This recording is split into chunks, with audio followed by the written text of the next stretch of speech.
sometime last night or this morning, that transmitter fell out of my pocket. Where and when it was lost, I do not know. Rafe looks down at the symbol etched on his bracelet, a coiled spring in the center of the balanced scales of justice. They're monitoring our movements. There is no surprise, no outrage, only a nod of the head before he says, "We're going to have to find a better way to block the signal if we don't want them watching our every move when we do whatever you have planned next." What I have planned?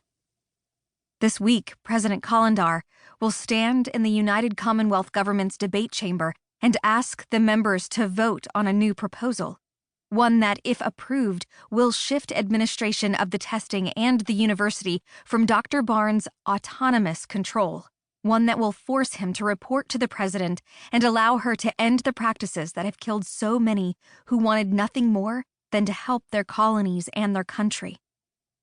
But while I'd like to believe the proposal will pass and the testing will come to an end, everything I have learned tells me it is doomed to fail. When it does, rumor says Dr. Barnes' supporters will call for a vote of confidence on the president, a vote that, if lost by the president, will signal not only the end of her role as leader, but the start of a battle that the rebels and the president have no hope of winning, since Dr. Barnes knows of their plans. Indeed, he and his supporter Simone Dean have planned the rebellion itself.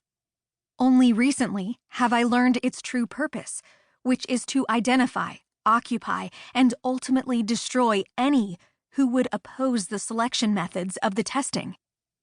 The time is fast approaching when Dr. Barnes will allow his people among the rebels to escalate their outrage and encourage open warfare in order to crush that rebellion with violence of his own. If Dr. Barnes' plans succeed, those who seek to end the testing will die, and my brother will be among them. I can't sit back and allow that to happen. But I don't know how I can help stop the events that are already spinning into motion. I thought I knew. I thought I had found a way to help. But I only made things worse. Now, Dr. Barnes will be watching my movements even more closely than before. I wish there were time to think things through. My brothers always teased that it took me hours to make a decision that took others minutes. Yet my father taught me that anything important deserves thoughtful study. The choices that face me now are the most important of my life. Am I scared? Yes. As the youngest student at the university, I find it hard to believe that my actions could change the course of my country's history. That I am clever enough to outthink Dr. Barnes and his officials and save lives. But there is no other way. The odds favor my failure, but I still have to try.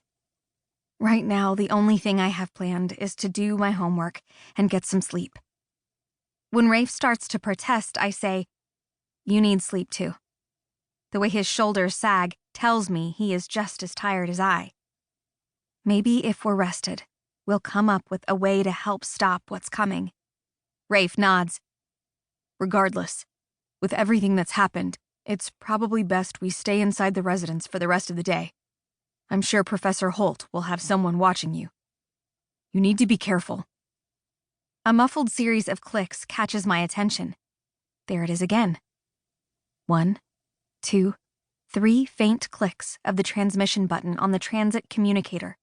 The signal Zine suggested we use to indicate one of us needs to talk. He must have found a place where it is safe for him to speak. But it is not safe for me. Not with Rafe here. I have been forced into trusting him with many things, but I will not trust him with this. Not with my brother's life. "I'll see you later today," I say. Rafe cocks his head to the side. His eyes narrow as the 3 clicks come again. Pretending I hear nothing, I walk to the door and open it. I have an assignment I have to get to work on. Rafe looks around the small sitting room. My heart beats off the seconds as he waits for the clicking noise to reoccur. When it doesn't, he shakes his head and walks to the door. "I'll be around if you need anything." When the door swings shut, I flip the lock and hurry to my bedroom. My fingers slide under the edge of the mattress and close around the device I brought with me from 5